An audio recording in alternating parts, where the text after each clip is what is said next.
Hello everyone, कैसे आप सब लोग। उम्मीद बहुत अच्छे होंगे। आज की इस वीडियो में मैं BGC 103 Indian writing in English क्या सरोजिनी नायडू के बारे में बताऊंगी। ठीक है, तो इस वीडियो में मैं इनकी बहुत ही मशहूर पोयम के बारे में एक्सप्लेन करूंगी, पालन क्वीन बेयरहेड्स। तो सबसे पहले पोइट के बारे में जान लेते हैं कि पोइट क्या है। Okay, let's start. Sarojini Naidu was a famous Indian poet, freedom fighter, and political leader. She is also called the Nightingale of India because of her beautiful and musical poetry. She was born on 13 February 1879 in Hyderabad. From a young age, she was very good at writing poems in English. Her poems talk about nature, love, Indian culture, and the life of common people. Some of her famous poetry books are The Golden Threshold, The Birds of Time, and The Broken Wing. तो सरोजिनी नायडू जो थी वो famous Indian poet थी, freedom fighter भी थी, political leader भी थी। मतलब इनमें एक साथ बहुत सारी क्वालिटीज थी।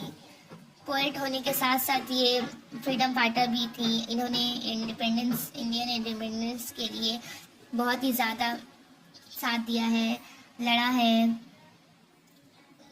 पॉलिटिकल लीडर भी हुई है। तो इनको इंडिया का नाइटिंगेल ऑफ इंडिया कहा जाता है बिकॉज इनकी खूबसूरती की वजह से एंड इनकी जो पोइट्री लिखती थी एकदम म्यूजिकल लगती थी, म्यूजिकल पोइट्री थी बहुत ही। मतलब उस पोइट्री में ऐसा लगता था कि कुछ म्यूजिक बज रहा है। इस तरह से उनकी पोइट्री की वजह से ये उनका नाम हुआ। वो 13 फरवरी 1879 को हैदराबाद में पैदा हुई। यंग एज से ही ये बहुत ही अच्छा महारत रखती थी राइटिंग लिखने, पोएम्स लिखने में इंग्लिश में। उनका जो पोएम था किस थीम पर रहता था, हमेशा कोई भी एक थीम पर नहीं रहता था, अलग अलग थीम पर इन्होंने पोएम लिखी है। जैसे नेचर पे लिखा है, लव पे लिखा है, इंडियन कल्चर पे लिखा है, and the life of common people, और कॉमन पीपल की लाइफ कैसी है उस पर लिखा है। तो सम कुछ पोएम उनके पोइट्री जो है बुक्स क्या है, द गोल्डन थ्रेशोल्ड है, द बर्ड्स ऑफ टाइम है, एंड द ब्रोकन विंग है। तो यहाँ पर कुछ उनकी पोइट्री की बुक्स हैं। Apart from writing, she also took part in the freedom movement of India. She worked with Mahatma Gandhi and joined many protests against British rule. She was also the first Indian woman to become the president of Indian National Congress, and after independence, she became the first woman governor of Uttar Pradesh. Sarojini Naidu is remembered for her powerful voice, beautiful poems, and great service to the country. तो सरोजिनी नायडू जो थी वो मतलब poet होने के साथ साथ वो क्या थी, फ्रीडम मूवमेंट में बढ़ चढ़कर हिस्सा भी ली थी इंडिया को आज़ाद कराने के लिए, और महात्मा गांधी के साथ हमेशा रहती थी, उनको ज्वाइन की थी, उनके वर्क में उनके हेल्प करती थी। और भी बहुत सारे ऐसी मतलब पार्टी बनी हुई थी एंड कमेटी थी, उसको ज्वाइन किया था जो ब्रिटिश रूल के खिलाफ हो, अगेंस्ट हो। एंड वो पहली ऐसी वुमेन थी जो इंडियन वुमेन थी जो उत्तर प्रदेश का इंडियन नेशनल कांग्रेस का फर्स्ट प्रेसिडेंट बनी। एंड आफ्टर इंडिपेंडेंस के बाद she became the first women governor of Uttar Pradesh. और इंडिपेंडेंस होने के बाद इंडिया उत्तर प्रदेश का फर्स्ट गवर्नर बनी। आई एम रियली सॉरी, मतलब ऐसी ये पहली खातून थी जो इंडियन वुमेन थी, वो पहली जो इंडियन नेशनल कांग्रेस की फर्स्ट प्रेसिडेंट बनी। एंड आफ्टर इंडिपेंडेंस वो क्या बनी, उत्तर प्रदेश की फर्स्ट गवर्नर बनी वुमेन। तो Sarojini Naidu is remembered for her powerful voice. इनको याद किया जाता है इनकी पावरफुल वॉइस, मतलब इनकी वॉइस में जो ताकत थी, मतलब जब ये स्टेज पर चढ़ती, भाषण देती, स्पीच देती, तो इनकी वॉइस में बहुत ताकत थी। लोग बहुत ही ध्यान से सुनते हैं। बहुत ही ये ब्यूटीफुल थी, इनकी पोएम बहुत ही ज़्यादा ब्यूटीफुल थी एंड ये बहुत ग्रेट सर्विस कंट्री के लिए दी है। तो ये सब कुछ है इनके सरोजिनी नायडू के बारे में। तो हमारे सिलेबस में इनकी 3 पोएम को बताया गया है। फर्स्ट में आता है पालक्वीन बैरियर्स, तो इसको आज हम लोग पढ़ेंगे। और दूसरी पोएम है the bird of time and तीसरी पोएम है बैंगल सेलर्स। तो आज हम लोग पालक्वीन बैरियर्स पढ़ेंगे एंड दूसरे दिन हम लोग ये दोनों पोएम को कवर करेंगे। आइए जल्दी से ये पोएम को पढ़ते हैं। तो यहाँ पर ये पोएम लिखा गया है, फर्स्ट स्टैंड है, सेकंड स्टैंड, 2 स्टैंड यहाँ पर दिया गया है इसका। यही हम लोगों का जो ये पोएम है, ये लाइन हमारे एग्जाम में जो फर्स्ट क्वेश्चन होता है ना, तो यही समझो यहाँ से 4 लाइन दे दिया जाएगा और आपको बोलेगा इसको एक्सप्लेन करो। तो बहुत ही ज़्यादा इम्पोर्टेंट है, आप लोग इसको स्किप कर ही नहीं सकते हैं, ये आपको करना ही है, करना किसी भी हाल में। तो इसलिए मैं सबसे पहले यही आप लोगों को करवा रही हूँ कि ताकि आप एग्जाम में लिख सकें। तो इसको लाइन बाय लाइन पढ़ना बहुत ही मोस्ट इम्पॉर्टेंट है। देन आपको जब ये वीडियो आप देख लेंगे तो आप बुक से भी आपको पढ़ना चाहिए, देन आपको समझ में आएगा। तो 1 and 2 तो पढ़ना ही चाहिए, because you capable for write in English in your exam hall. Then आइए मैं आपको ये लाइन बाय लाइन समझाती हूँ ताकि आप लोग इसको समझ सकें। तो मेरे पास वक्त नहीं था, इसलिए मैंने इसको कॉपी में नोट डाउन नहीं किया, मैंने इसको अपने लैपटॉप में नोटपैड में लिखा है। देन मैं आपको इसे समझाती हूँ। तो फर्स्ट स्टैंजा में क्या फर्स्ट लाइन है, lightly o lightly we bear her along, she sways like a flower in the wind of our song. तो इसको एक्सप्लेन किया गया यहाँ पर। The palanquin bearers, the men who carry the bride in a palanquin, say they are carrying her very gently. She is so light and graceful that she moves like a flower dancing in the wind when they sing. तो पालक्वीन मतलब ये होता है जो पहले के समय में जो दुल्हन होती थी उनको डोली में बैठाकर, पालकी बोला जाता है, उससे बैठाकर ले जाया जाता था उनकी डेस्टिनेशन यानी उनके ससुराल। तो उसी को पालक्वीन कहा गया है यहाँ पर। और जो उसके पालकी को उठाते थे तो यहाँ पर उसको बोला गया है पालकी के उठाने वाले जो बैरियर्स होते हैं। तो यहाँ पर सरोजिनी नायडू ने बहुत ही अच्छे से यहाँ पर खूबसूरती के साथ यहाँ पर बताया है कि जो पालक्वीन बैरियर्स होते हैं वो क्या कह रहे हैं कि मैंने जो इनको उठाया है, बहुत ही केयर के साथ पालकी को उठाया है, उठाने वाले जो बैरियर्स है वो कह रहे हैं कि मैंने बहुत ही जेंटली के साथ इनको कैरी किया है। और ऐसा नहीं लग रहा है कि ये बहुत ज़्यादा भारी टाइप की वजन, ऐसा नहीं लग रहा है, ऐसा लग रहा है ये बहुत ही ज़्यादा लाइट है, ग्रेसफुल है। जब ये मूव करती हैं तो ऐसा लगता है कि कोई फ्लावर डांस कर रहा है हवा में। और जब हम लोग गाना गाते हैं तो ऐसा लगता है ये मूव कर रही है, फ्लावर हवा में क्या कर रहा है, डांस कर रहा है। तो यहाँ पर इस लाइन में ये समझाने की यहाँ पे कोशिश की है। एंड सेकेंड लाइन क्या है, she skims like a bird on the foam of a stream, she floats like a laugh from the leaves of a dream. She is as light as a bird flying just above a bubbling stream. Her presence feels soft and dreamy, like a happy laugh in a dream. She shows her beauty and how lovingly they are carrying her. यहाँ पर ये सब बता रही हैं कि वो इतनी हल्की है जैसे कि एक बर्ड जो है मतलब स्ट्रीम के ऊपर, मतलब समझिए एक दरिया है, उसके ऊपर बर्ड जो क्या है फ्लाई कर रही है और उसकी प्रेजेंस ऐसी है जैसे ड्रीम में, मतलब ख्वाब में, सपने में कोई सॉफ्ट फील करा रहा है, उसकी ऐसी प्रेजेंस लग रही है। वो मतलब ब्राइड की लाइक जैसे कि कोई ख्वाब में बहुत ही खूबसूरती के साथ, खुशी के साथ हंस रहा है। और उसकी जो ब्यूटी है क्या शो करती है, उसकी ब्यूटी शो करती है कि कितनी मतलब उसको जो कैरी किए हैं बैरियर्स, वो इस तरह से कैरी के रहते हैं कि वो कितनी खूबसूरत है और उसको कितना लवलिंगी, कितना प्यार किया जा रहा है। थर्ड लाइन देखते हैं, gaily o gaily we glide and we सी, we bear her along like a prayer on a string. The bearers move happily and gracefully. They are proud to carry her like a precious pearl on a necklace, something delicate, beautiful and valuable. तो यहाँ पर बोला जा रहा है कि जो barriers होते हैं बहुत ही खुशी के साथ और ग्रेसफुली उस पालकी को उठाते हैं, और उन्हें मतलब बहुत ही वो खुद में प्राउड फील करते हैं कि उन्होंने इस पालकी को उठाया है, उसे कैरी किया है।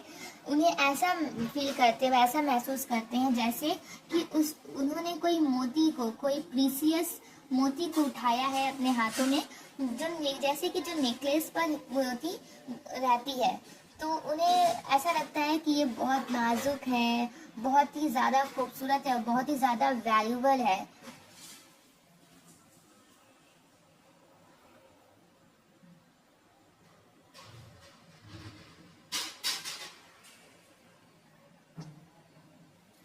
स्टैंडर्ड 2 देखते हैं, softly O softly we bear her along, she hangs like a star in the dew of our song.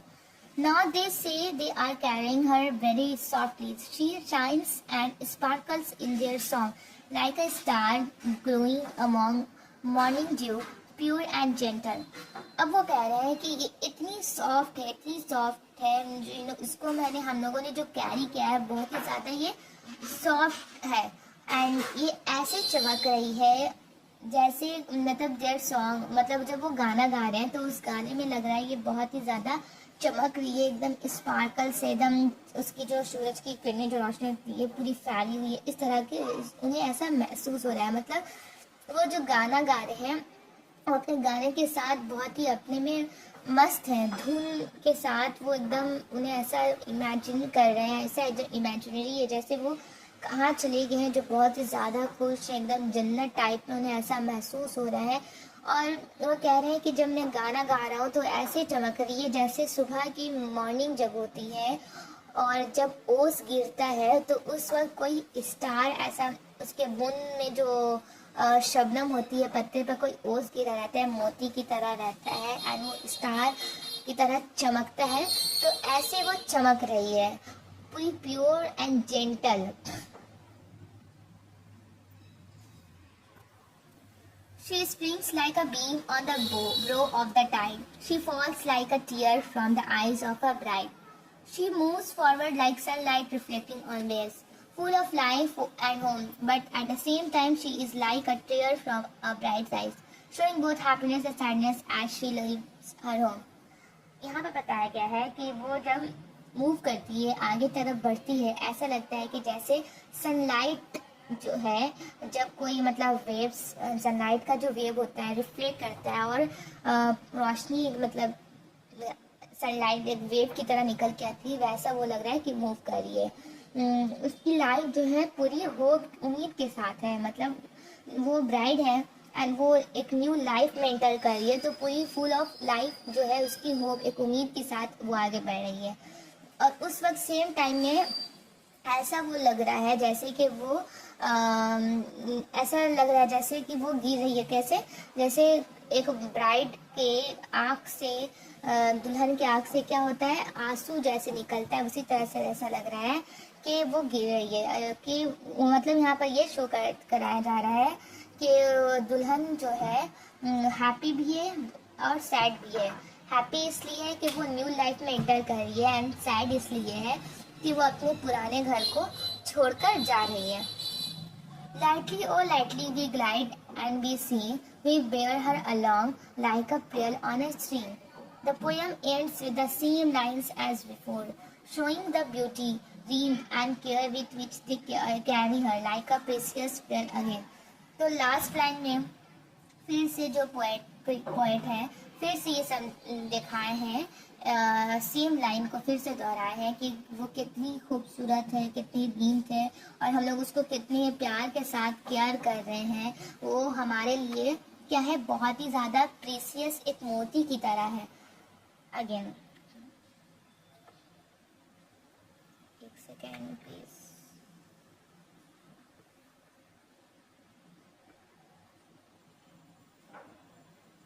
तो इसका थीम क्या है पढ़ लेते हैं। This poem shows how a bride is carried gently to her new home in a palanquin.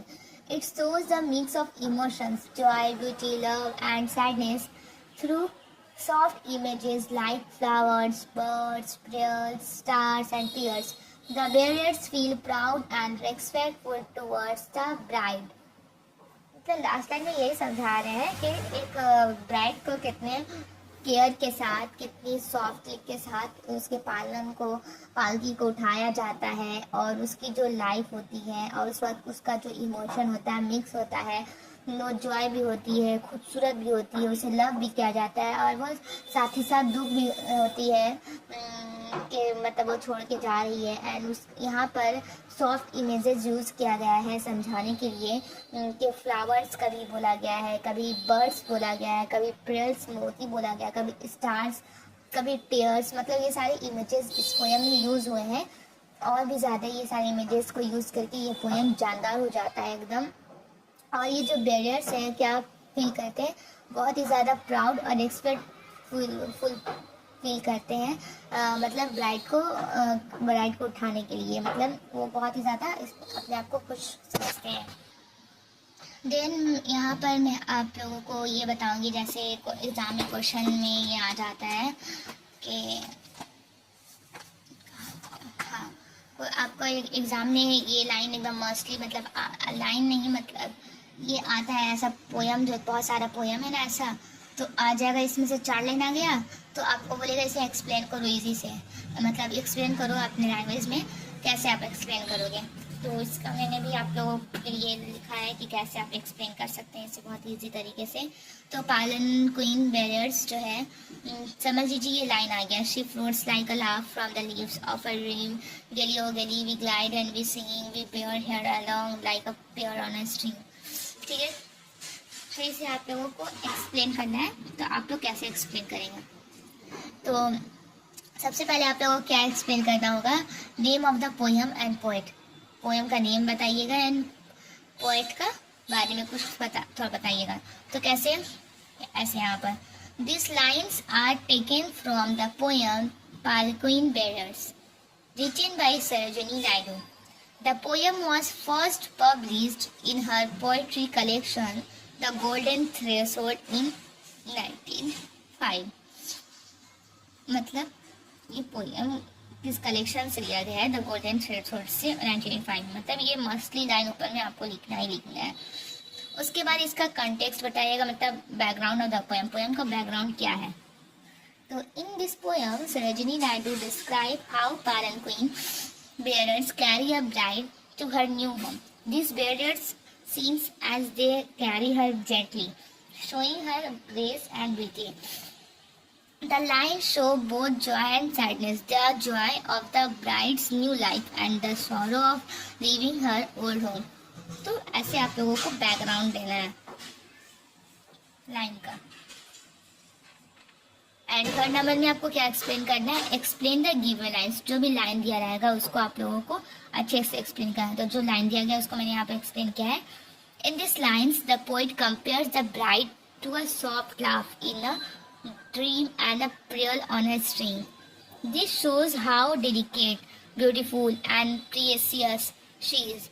The bearers feel proud to carry her and treat her with care and love. The imaginary use makes the bride appear graceful, light, and full of emotion. मतलब यहाँ पर लिखिएगा कि poet क्या कहना चाहते हैं, किससे कंपेयर कर रहे हैं, क्या बता रहे हैं। मतलब आपको उस लाइन में जो समझ में आएगा आपको उसमें पूरा अच्छे से एक्सप्लेन करना है। एंड लास्ट में आप इसका कंक्लूजन बताइएगा, यानी कि थीम बताइएगा या फिर इमोशन क्या है ये बताइएगा। तो this lines reflect the gentle respectful tone of the poem through comparisons with prayers, birds, stars and tears. The poet creates a musical and emotional journey on the bride's moment of departure. तो मैंने यहाँ पर ये पूरा आपको बता दिया कि किस तरह से अगर कोई स्टैंजा आ जाता है, लाइन्स आ जाती है, ये मोस्टली आना ही आना है, आपको दिखना ही है। इसका आप प्रीवियस ईयर क्वेश्चन पेपर उठाकर देख लीजिएगा सबसे पहले फर्स्ट ही क्वेश्चन में आपसे ये पूछता है, तो आपको इस तरह से इसका आंसर लिखना है, अच्छे से मार्क्स मिलेगा। Thank you. वीडियो कैसी लगी बताइएगा। नेक्स्ट वीडियो में मैं कवर करूँगी इसकी दूसरी पोएम को। Thank you. सब्सक्राइब करें आप मुझे और शेयर भी कर लें।